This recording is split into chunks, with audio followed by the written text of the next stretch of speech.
നിങ്ങളുടെ കയ്യിൽ ദോശമാവുണ്ടോ? നിങ്ങൾക്ക് ജിലേബി കഴിക്കാൻ ഇഷ്ടമാണെങ്കിൽ നമ്മുടെ വീട്ടിൽ തന്നെ നമുക്ക് ഈസി ആൻഡ് ജ്യൂസി ആയിട്ടുള്ള ജിലേബി തയ്യാറാക്കിയെടുക്കാം. അതിനായിട്ട് തലേ ദിവസം തയ്യാറാക്കി വെച്ചിരിക്കുന്ന ദോശമാവാണ് നമുക്ക് ആവശ്യമായിട്ടുള്ളത്. 1 കപ്പ് ദോശമാവ് എടുത്തിട്ടുണ്ട്. അതിലേക്ക് 1/4 കപ്പ് മൈദ ചേർത്ത് കൊടുക്കുന്നുണ്ട്. മൈദ ചേർത്ത് കൊടുക്കുന്നത് നമ്മുടെ ദോശമാവ് കുറച്ച് തിക്കായി മാറാൻ വേണ്ടിയിട്ടാണ്. 1/4 teaspoon baking powder, taste balance ചെയ്യാൻ ഒരു നുള്ളുപ്പ്, കുറച്ച് യെല്ലോ കളർ ആഡ് ചെയ്ത് കൊടുത്തിട്ട് നന്നായിട്ടൊന്ന് മിക്സ് ചെയ്തെടുക്കണം. ബാറ്റർ അധികം ലൂസ് ആവാനും പാടില്ല, അധികം തിക്കായി പോകാനും പാടില്ല കേട്ടോ. ഇനി ഇതിലേക്ക് വേണ്ട ഷുഗർ സിറപ്പാണ് നമ്മൾ തയ്യാറാക്കി എടുക്കുന്നത്. അതിനായി 1 കപ്പ് വെള്ളം, 1/2 കപ്പ് പഞ്ചസാര, 2 ഏലക്ക, കുറച്ച് യെല്ലോ കളർ ചേർത്ത് കൊടുത്ത് കയ്യിലൊട്ടുന്ന പരുവത്തിലാവുന്ന വരെ ഒന്ന് തിളപ്പിച്ചെടുക്കാം.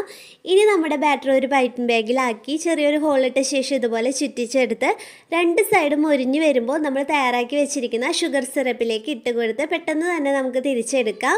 അങ്ങനെ നല്ല അടിപൊളി ജ്യൂസി ആൻഡ് ടേസ്റ്റി ആയിട്ടുള്ള ജിലേബി തയ്യാറായിട്ടുണ്ട്. എല്ലാവരും ട്രൈ ചെയ്ത് നോക്കുക.